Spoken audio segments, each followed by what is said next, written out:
Good morning, YouTubers and subscribers. Welcome back to my channel. Today we're going to continue on with the trials and tribulation of a young man in the Navy. I'm on my way to Winter Harbor, Maine. And en route, a couple of firsts took place. But they'll be probably a subject for another video at a future date. So stand by and I hope you'll enjoy it. As I said, I was on my way from Guam all the way across the country again, drawing that 26 or 28 cents a mile mileage, on my way to Winter Harbor, Maine. Well, back in 1965, the summer of 1965, Winter Harbor, Maine was probably one of the choicest duty stations you could get when you were a shore station in the Navy. I loved every minute of it up there. I had two firsts happen to me on the way. On the way across, I stopped in my hometown of Amsterdam, New York, and got my first brand new car. I got a 1965 fire engine red Dodge Dart with a Slantic 6 engine. Love that car. Boy, I really like that car. And the second thing is, I picked up a life partner, my wife Maureen, who I managed to stay with for 54 years. It's again a subject for another video. But then I got to Winter Harbor, and it is the duty station I fell in love with, and the only duty station I can actually think of in my entire career that I really wanted to go back to for a second tour and never had an opportunity. Winter Harbor is a small town on the upper coast, up near Bangor, Maine. And remember, if you're Maine, you hit those R's, Bangor, Winter Harbor, Bahaba. Those are all the normal things up there. I think in Winter Harbor you had one restaurant, Chase's Restaurant, which is a small place, good food, but small place. My first apartment, or where I lived up there, is a honeymoon tour for me, is I rented a converted room, which was a large bedroom, a small kitchen, and a bathroom from a lobster fisherman. That was neat because every once in a while he would deliver me a couple of lobsters. And I explained to my wife how you cooked them. Of course, up there we had a wooden stove. It wasn't gas or electric, it was wood. And my wife at the time would not cook on it. She cooked everything on a two-burner, the little two-burner electric plug-in, or a hot plate. Electric frying pan. You know, the first time she made a cake in an electric frying pan, it was a disaster, but that's, once again, a story to tell.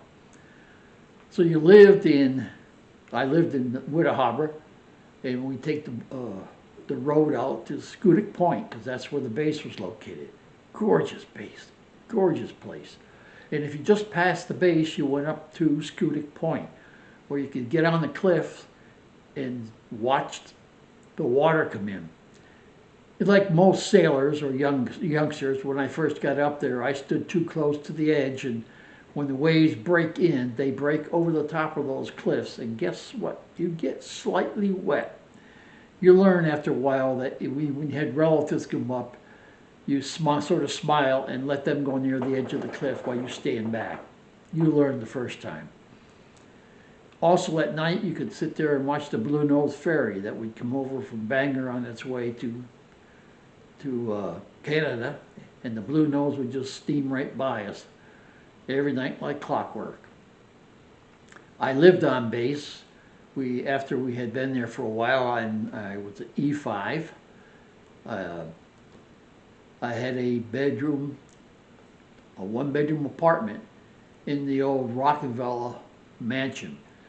Apparently, the Winter Harbor at one time was property that was all owned by Nelson Rockefeller, and after his passing it was donated to the government, or somehow it ended up in the Navy's possession, and they made a base out of it. It had a barracks, the mansion itself was converted into, I believe, 8 or 10 apartments, and they're all one-bedroom apartments. If my mind, correct me if I'm wrong, if there's anybody that's been to Winter Harbor back in those days can tell me if that thing had better than, I think they were all one bedroom, but maybe not. There might have been all 2 bedrooms. And then you had a road that went up. Every Christmas, you could just go out in the woods out there and cut down a Christmas tree. It was a great duty station to be at. I really, really liked it. From there, we could drive up to Ellsworth, Maine, where my wife decided that she fell in love with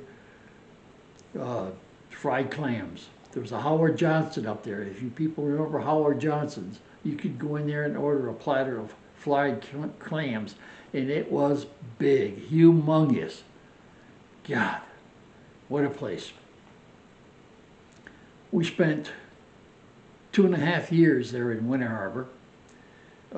The base, I say, was over at Schoodic Point, but our operation place was out in what they called Korea. That was a little town that was about maybe 8 or 10 miles away, and that's where they had the antennas set up in the operation building. So it was a travel up there. In the winter, it got a little dicey. The roads got a little slippery. But you know, Winter Harbor itself wasn't that bad, because it seems like every time you got a snow, you were close enough to the ocean and the water that it seems like the incoming breeze would kept it down. I mean, you did get snow, and you got some deep snow, but it seems like it wasn't that bad, or I don't remember it being that bad. I guess I would have to really dig back. It's kind of hard when you're 81 years old, remembering back what it was like when you were 22 years old. But I do remember the date, I say, because it was 1965 when I first checked in up there. Because my wedding was July 31st, 1965. So I have some close memories about who and where. The roads, back roads into Winter Harbor. But my old Dodge Dart, that was cool. Of course, that was also back in the days where you got chains for your tires. So every winter you'd slap chains on the rear tires and you'd drive. It wasn't that bad. It really wasn't. The only accident I had is when I was trying to come out of my parking spot. And my car slid and I ran into the car parked next to me. Back in those days, I didn't even turn it into insurance. I just paid for it myself. It cost about $150 for him to get his damage repaired on his car. Today it would probably cost $1,500 for the same damage.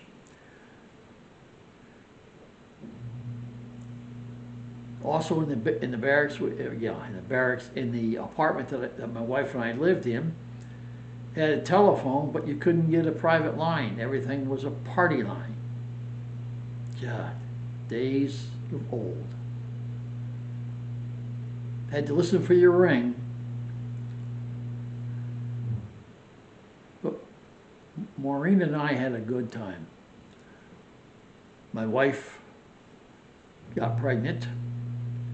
I think I had something to do with that, but got pregnant. Had my oldest boy was born in Winter Harbor, Maine.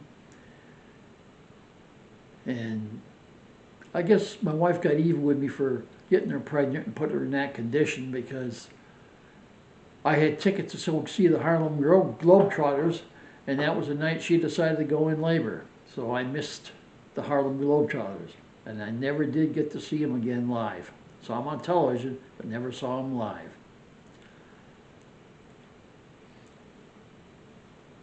After the baby was born, since I was in a 1-bedroom, I put in for an upgrade to a 2-bedroom.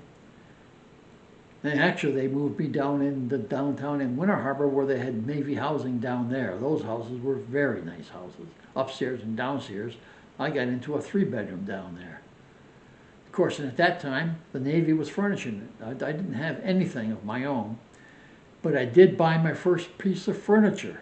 When my wife had the baby, I went out and bought her a rocking chair. Now, back in those days, they did have some of those rocking chairs that kind of looked like a recliner or an easy chair on rockers. But I said, oh no, I'm going to get her the old-fashioned Boston rocker. And I did. I paid $55 for a Boston rocker. And she used that for 2 kids. As a matter of fact, I donated it to my youngest boy when he got married. I donated that chair to him, or I gave that chair to him and his wife. That was a great old Boston rocker.